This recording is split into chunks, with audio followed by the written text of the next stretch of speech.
Hi everyone, we're here at the American Library Association at McCormick Place in Chicago, and I'm sitting with author Davinder Kaur, who has written this book, Forced to Marry Him. This is actually a far more prevalent issue around the world than I was aware before we started talking earlier. So Davinder, this happened to you. This is your personal story. How old were you when this arrangement took place? So I was 14 years old when I was shown the picture of a boy that I was told I had to marry, and I had very little choice in the matter. I knew that if I had said to my mom, I don't want to get married, I'm too young, she would have slapped me and she would have said, who do you think you are? You know, your friend's getting married to the boy from India, what's so special about you? And just my upbringing, you know, knowing like how we were punished for like if we slightly questioned our parents, or if we didn't pick up a dish fast enough and wash that dish and put dishes away. We knew basically what was expected of us and how we were supposed to behave. Very strict household. Yeah, and just watching Bollywood movies, knowing that arranged marriages were happening, and you'd see like girls like crying and sobbing and saying they didn't want to get married, and then being told by their parents, you know, this is what you have to do, and being put into line exactly like how I knew I would be if I said no. I mean, I can't even imagine the dread, just pure dread. Oh yeah, I mean, it was terrifying, but so like part of me knew it was what was expected of me, but the other part, if you think about it, I was like way too young to really understand like what was going on, and I knew that this was something that was expected of me, and I didn't really at that point in time like question my parents, because you really don't want to question your parents, like even at that age, because you think that your parents will always have your best interests at heart. So I went along with like thinking, yeah, my parents know what's best for me. It happens to everybody. It's happening to my friends all around me.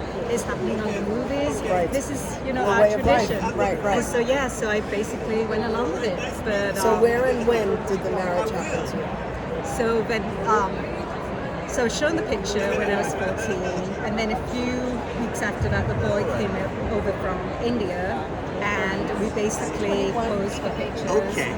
He put his arm around my shoulders while we just like posed for pictures, and I was basically told that I couldn't look at him. I could just say hello and look straight at the camera and look happy and smile. And so that was basically it. We did as we were Completely told. staged, right, Yeah, right. I just barely said one word to him, and this was when I was 14. A few weeks after seeing the picture, we posed for Thank pictures. you so much. His brother, who lived in Birmingham about an hour and a half away, he came with his wife.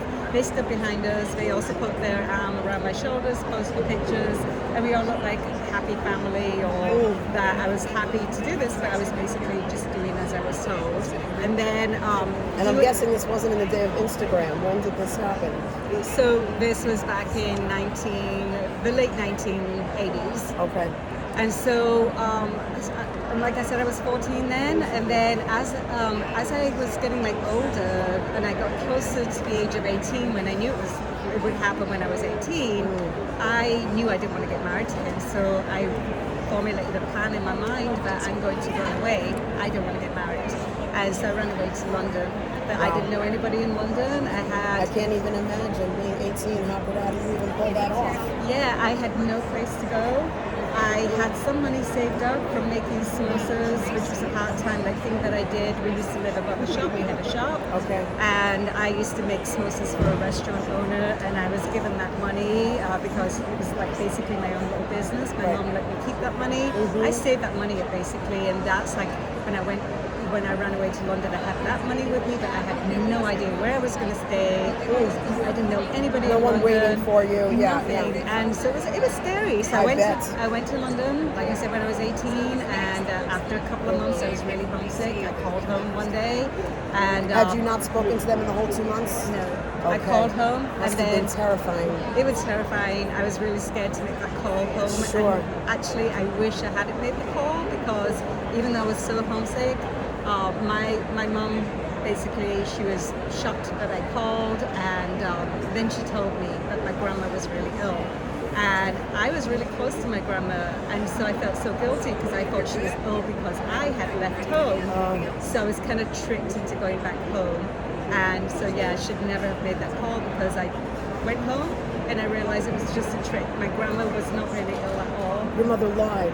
Yeah, it was all just to get me to go back home. And then the guilt and pressure were put on me to get married to the boy because they told me, you can't do this to him. He's been waiting since you were 14. But I never made him wait for me What since about, I was 14. right, exactly. They did. What about what's being done to you? So I knew I couldn't get away from him again. I knew they were all watching me now because I'd already ran away once. So I knew that the easiest thing for me to do was to give it, get married to this boy, and then all I had to do was get away from him. One person instead of my whole family was now Right, watching because they me. would be not worried anymore if you went through with it. That makes sense. Yeah. And So how has this affected your whole life? What made you decide to write the book?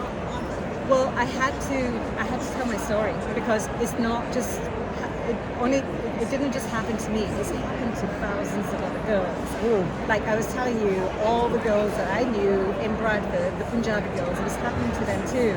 And it wasn't just Bradford, it was Leeds and Manchester All and over, Birmingham, yeah, all over yeah. the UK. But if it's happening in the UK, why do you think it's not happening here in America? Of course it's happening here. No country is immune to this human rights abuse. It happens in one country, it happens in every single country. Right. So I had to tell my story because it's not just my story. So the story of thousands of other girls. And voiceless girls in many and cases. It's happened to them and it's going to continue happening.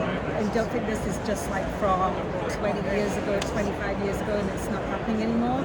I know it's happening here because Right I now. follow this very closely on social media and I know it still continues to happen. Right. So till we can tell our stories, I don't think like this is ever going to stop because the more people that know about this, it can spread awareness and hopefully there's people out there who might be in the same situation than I was in like years ago and who might read my book and hopefully we'll give them courage to know that they should not be forced into doing this. It's wrong. It's a human rights abuse. Yes, it and is. we have to stand up for it. We have to like say no. And I want girls to know there's other choices. Like when this happened to me, there was no charities that existed to help victims of forced marriage or child marriage. But now there's so many in the UK, and there's a few here in America. America is still like 10 steps behind the UK. Okay. There are organizations out there. There's Unchained At Last here in America who help victims of child marriage and forced marriage. And in the UK, there's Carmen Nirvana. And they weren't around when it was happening to me. If they were, it would have been great, but I had no one to turn to. And Like that's the now- power of books. I mean, hopefully the fact that the book is out and people will be more aware, they will be able to help raise funds, help form organizations, help people raise the awareness so that those girls do feel empowered and they'll be able to find the strength that they need. I admire you more than I can say for having the courage. I think desperation drives people to things they didn't know they were capable of. And the fact that you still had to make that very difficult choice. But now, full circle, not only are you free and okay, but you're paying it forward to help others. Yes. So, It's something I also had a to do. winner of the Next Generation Indie Book Awards. So this is not just the author saying that the book is worthwhile. It's been vetted and approved by fans in the industry. Congratulations, Davinder. Thank Good you for so much. I really appreciate that. Thank you.